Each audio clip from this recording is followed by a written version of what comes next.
Endi qarzdın hükmüne. Qarz berişlik jaiz. Kaçan jaiz? Eğer şariatta tıyıu salıngan nerseler bolbosa.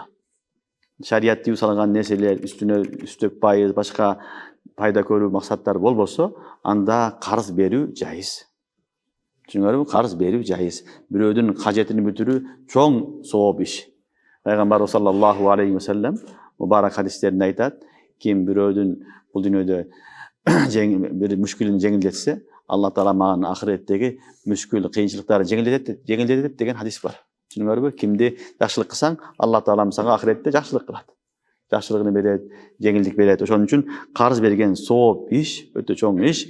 Kaçan egerde oşol qarzdın şartları tabılıp, anın üstüne üstök payız, je payda körүү başka meseleler bolbosa.